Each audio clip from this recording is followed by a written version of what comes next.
everybody. I hope you had a great Thanksgiving. It's good to see y'all again, and it definitely feels like the winter time now, doesn't it? So I hope you enjoyed the last video I sent you, the couple of videos about the taste test of the sweet potatoes. And now that it's already December, we're kind of coming down the home stretch before winter break. So I'm going to share a couple more videos with you, just a few things that we can still do even though it's winter time, to kind of finish up what we've discovered this year about plants and nature and gardens. So you might be wondering, what on earth is there to do outside in the garden when it's so cold? And you're partially right. We couldn't really be planting much stuff right now, but I think that winter is actually a great time to notice some of the changes that happen in the environment around us. A lot of what we've done this year might be simple activities, but I think important ones, just about noticing all there is to notice that is full of life, even in our own backyards or around our neighborhood. So watching today's video, I'm sure you remember some of the really cold nights we had after Thanksgiving. And as a gardener, the weather is always on my mind when I know that it's going to dip down into the 20s. So not all plants can survive those temperatures, but some can. So today we are going to take a look at some of what was going on in the school garden in terms of what plants can make it through the cold. But I also want to show you a few things that you can notice just on a walk around the neighborhood that have changed a lot with these cold temperatures. You can easily notice that most of the leaves are off the trees, but that's been happening for a little while.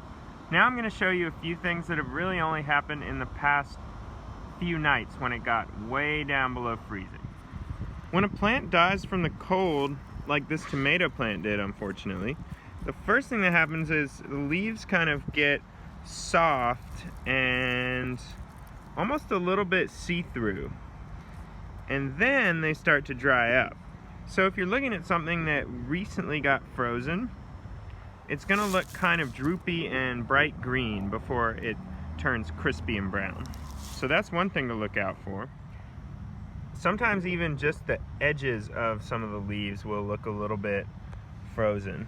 Some people almost describe them as looking a little bit burned. So this mint sort of got partially frozen. You can smell it and see if it smells any different if you find any mint or anything that's been frozen. Still smells like mint to me. One common plant that really doesn't mind the cold are pansies. You'll see a lot of pansies planted in gardens and near the road and anywhere that people are trying to beautify this time of year, because they don't mind if it freezes. They survive. So walking down the street, you might sometimes see banana trees that people have planted by their houses. So these aren't actually trees, they're just giant plants, because when it gets cold, see how that banana tree looks kind of droopy and brown? They don't survive the winter either, but like a lot of plants, they'll come back in the spring if you cut them down. So I hope this has given you some ideas of things that you can look for that might be sensitive to the cold. Even if you're just walking around the neighborhood, you can see where some grass turns yellowish or brownish when it gets cold, but then there's other things growing in the grass that look really lush and green and don't really mind the cold.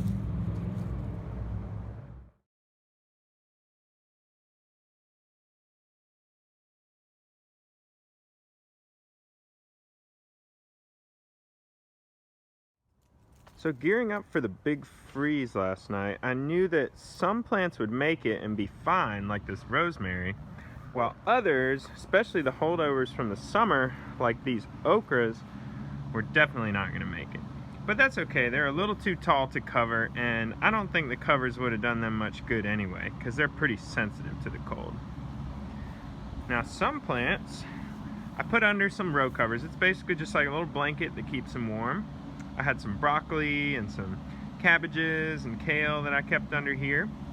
And then others, I was pretty confident that they would be hardy enough to make it through the winter, like these collard greens. However, I did have a few losses, unfortunately. I lost a little lettuce. And I'm a little sad that this chard over here didn't make it. I sort of took a chance on it. It was a little too tall to cover, but it looks like the cold really didn't do it too well. See how droopy it is?